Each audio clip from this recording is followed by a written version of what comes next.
Underhouse.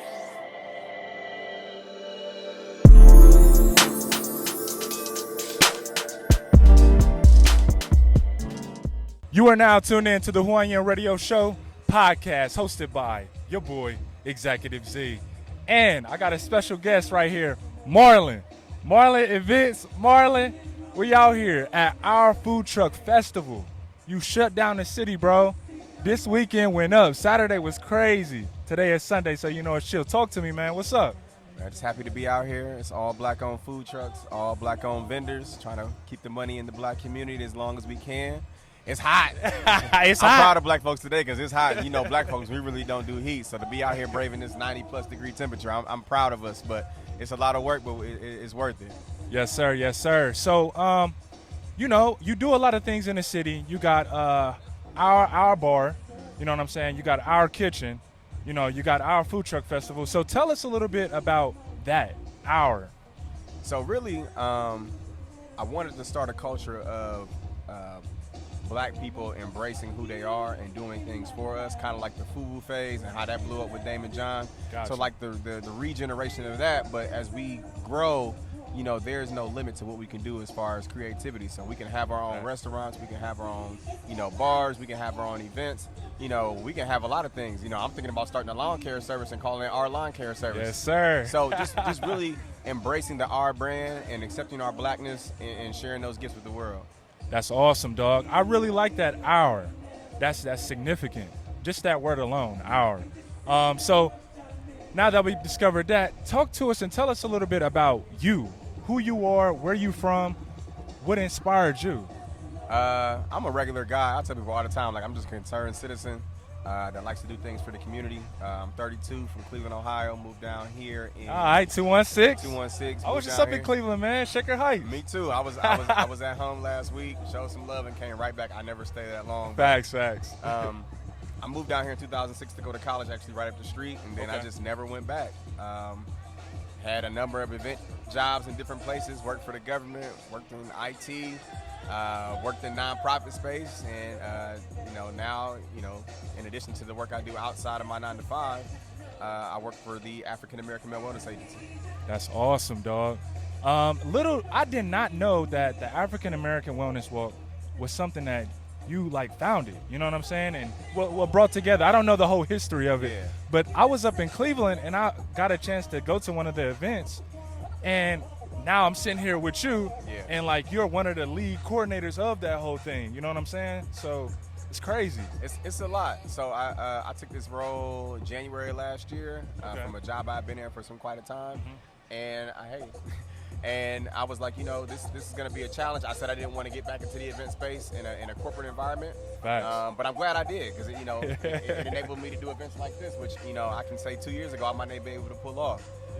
So the African American Male Wellness Walk was founded 17 years ago by a great man, John Gregory. He kind of gave me the keys to the car and was like, look, man, you can make the Columbus Walk, you know, bigger than life. And he told me, he's like, hey, you know, I envision something like Essence Fest. Facts. So I was like, yeah, let's do that. That's dope. Hey, yo, so let me tell you a little brief history. I met him from a running group, all right? So I was running with my homegirl, Tay, and Elijah, and they was like, yo, we want to invite some more people. And that's when I met Marlon. And I was following him years ago before I moved back to the city. I'm like, who is this guy? He popping, you know what I'm saying? And I got to meet the guy years later, so you know, that's crazy. I'm not gonna tell them about how y'all be smoking me on the running joint. I tell Z and Elijah, like, y'all just keep going. Like, I'll find my way back to where we going. Like, but don't slow down for me. Y'all running 6.5 minute miles. I ain't got them kind of wheels. Yeah, we moving. But yeah, man. So tap into us and tell us a little bit about your cognitive mind and how your thought processes and experiences led up to this moment. So that's a really good question. So, you know, like I said, I got a great deal of event experience. I have a diverse kind of like engagement, you know, as far as socially. So I went to a primarily white, you know, institution up the street, Capital University. It's like 3,000 people, 200 people are black. So you really learn kind of quick how to engage. You know, got the whole fraternity thing with Alpha. Yes, you know, sir. I came down here to hoop. So, you know, I got a whole hooping community and then started doing parties. So I've really touched a lot of different groups of people, and it just kind of evolved into doing different kinds of events. And what I realized is that, you know, Black people as a culture, we don't have too much that really belongs to us and things that we can really embrace and be proud of. Yes. You know, you look at white people, you know, they got a 400-year head start. You know, you look at Jewish people, they keep their money in their community pretty good. Even the African community, you know, when I talk about, you know, not new Africans, but like, you know, ones who. The Who I Am podcast is brought to you by Innovision Multimedia. Innovision is a multimedia development company. We strive to advance the environmental engagement by discovering the true visionaries, innovators, entrepreneurs, and help bridge their concepts to a design to implement into the new digital world. Or first generation maybe over Yeah, here. exactly. Like, I know where you're going. They very much stay to their circle, and they keep dollars in their community, and they live amongst each other. So what I wanted to create is something for, you know, what I call, you know, the new gym black culture to be like, man, we have all the juice, we do all these things, you know, we get our ideas kind of stripped from us and extorted. You know, it's time for us to start just taking account for what we do and owning up to it and putting our own dollars back in our own pocket. Facts, bro. Everything you said was right on the head, dog. And I mean, that goes into just retraining our whole psychological footprint. You know what I'm saying? Because like you said, I mean, 400 years and other, you know, dramatic things that have happened in civilization, Jim Crow, segregation. I mean, it's numerous things. Yep. But, you know, it's dope to see this come to fruition and other things that you've done and to break that psychology and that psychological pattern. So outside of that, tell us, you know, a superpower or your superpowers, bro. I really don't have a superpower. You do. You do. I just believe in genuinely connecting with people. I like to be a connector, so I like to go out and meet people. What's up, brother Otis?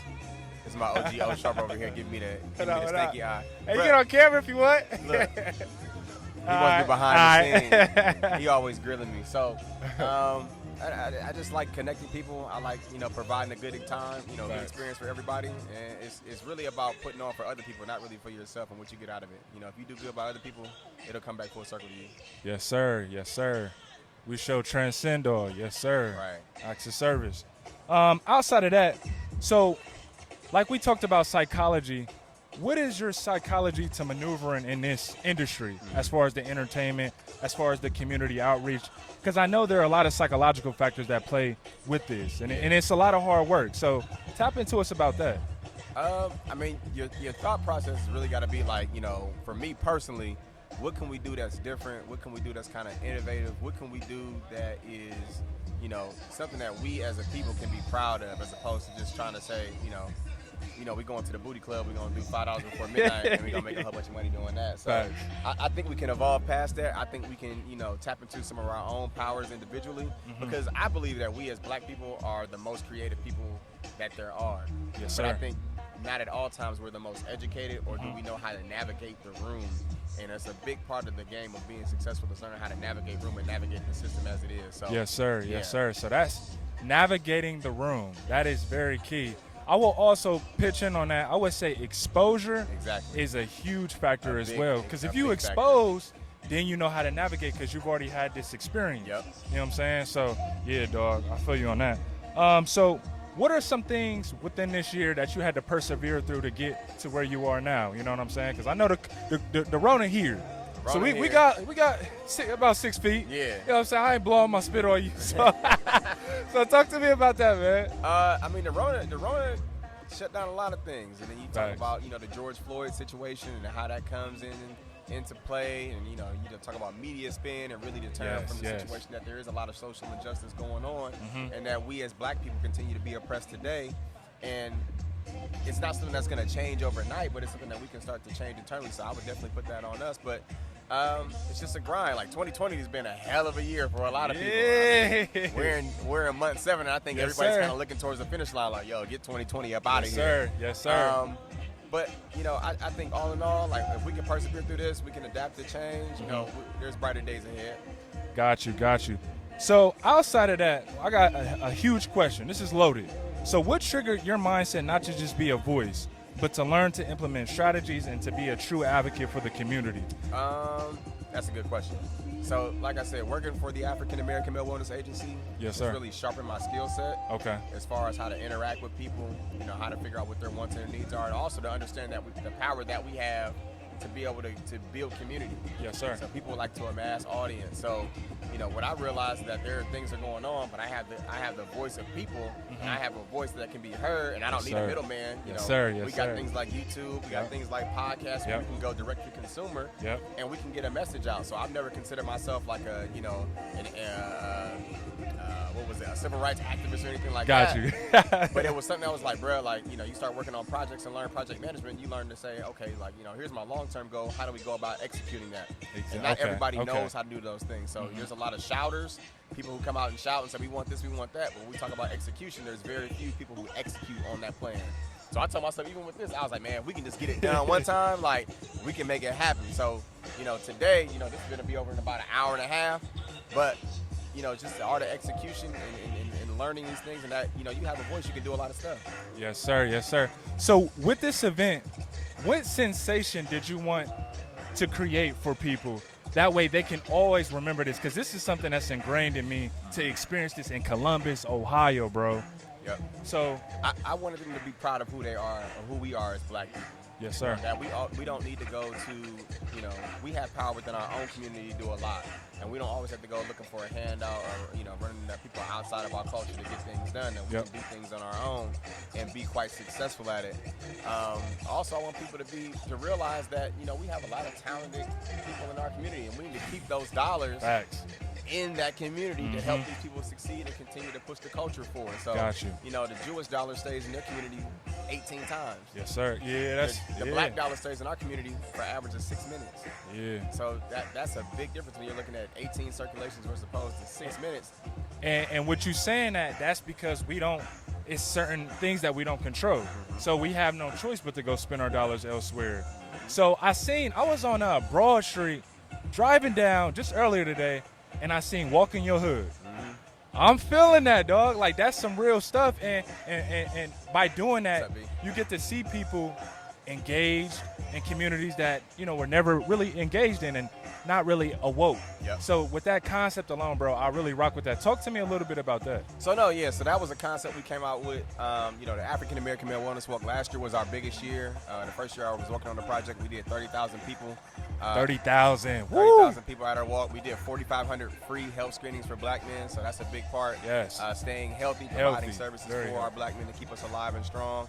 And this year, with the Rona, we wanted to be respectful, we wanted to keep everybody safe. So, how can we do this walk, but in a safe way that people, will get the message real quick?